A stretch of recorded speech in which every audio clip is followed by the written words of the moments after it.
Hello. I invite you to continue this series of calm reflections on the book Our Home by André Luiz. A spiritual account of life after death, responsibility, and the maturation of consciousness through work. Chapter 28 is titled, In Service.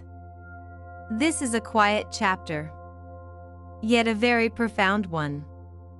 It does not describe great events, nor dramatic turns of action.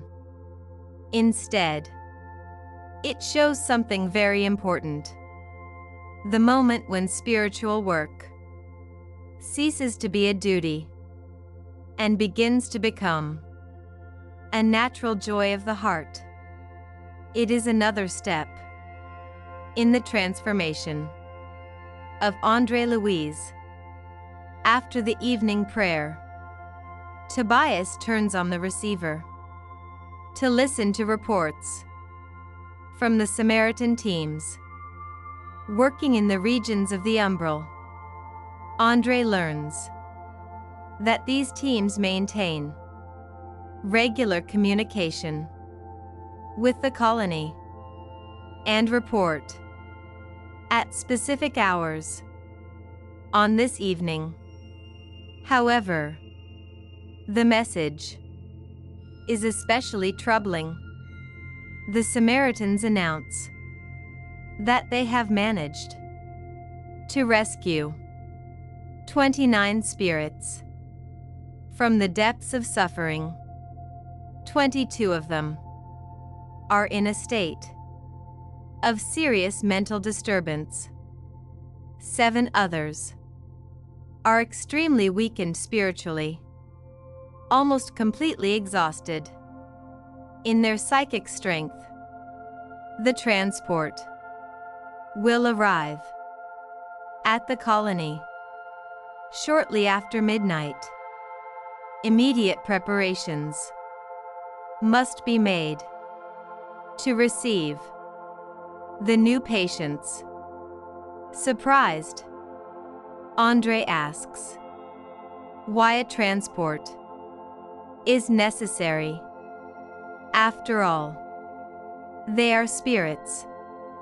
Could they not simply arrive on their own?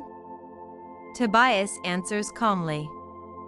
He reminds André that he himself did not arrive in the colony by his own strength. Spirits who have spent a long time in the heavy conditions of the Umbral are surrounded by dense and oppressive fluids. They do not yet possess the strength or balance necessary to move freely within the more subtle environment. Therefore, they require assistance, like birds that possess wings, yet cannot always rise into flight on their own. Preparations begin immediately. Beds, clothing, equipment, and medical supplies must all be made ready. However, a difficulty appears. Many experienced workers have been called to other missions connected with helping Earth. Heavy spiritual clouds are gathering around the world of the incarnated, and assistance is needed in other areas of service. As a result, there are not enough helpers for the night. André spontaneously offers his help. He volunteers to remain on night duty in the rectification chambers. He does not do this for a reward, nor out of obligation. He feels within himself a genuine desire to serve. He wants to recover the lost time of his previous life. Tobias accepts the offer with kindness. Together with the other assistants, they prepare the wards for the arriving spirits. André carries heavy equipment, organizes the rooms, and helps prepare the beds. The work is physically demanding, yet something remarkable appears in his heart. A deep joy. André begins to understand one of the most beautiful truths of spiritual life. Where a person truly serves goodness, work ceases to be a burden. It becomes a source of peace. He no longer thinks about the payment of bonus hours. He does not reflect on rewards. His satisfaction comes from a deeper place, from knowing that he may finally stand with dignity before his mother and before those benefactors who helped him. After Tobias departs, André remains with the group of nurses. Among them, one person particularly draws his attention. Narcissa, an elderly servant who cares for the suffering spirits with extraordinary tenderness. Her way of working reminds André of a mother's care. There is no impatience in her actions, only kindness. During their conversation, Narcissa shares part of her own story. She has been serving in the rectification chambers for several years, yet her deepest wish is something different.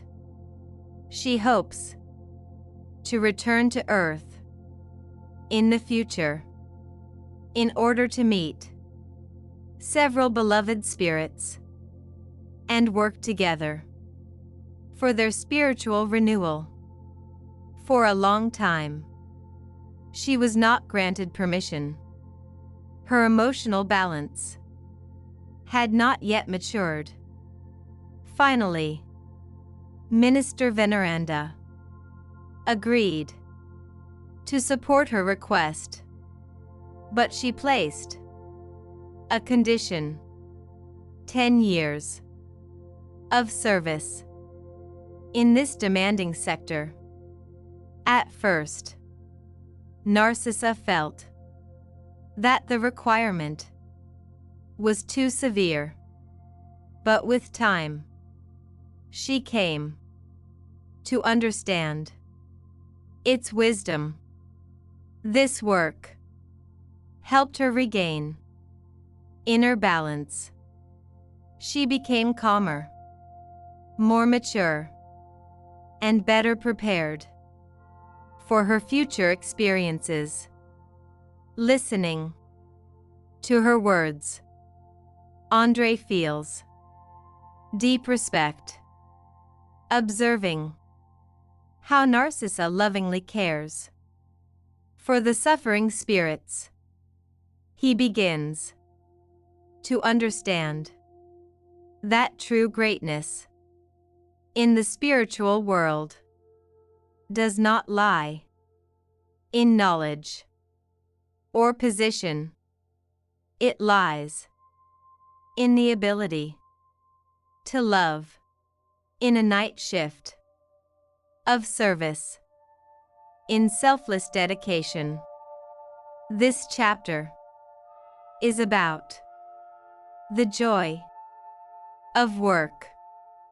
It reminds us that the true satisfaction of the spirit does not arise from reward.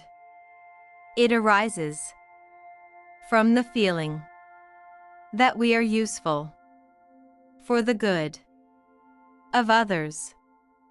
It also shows that in the spiritual world, every experience has its purpose.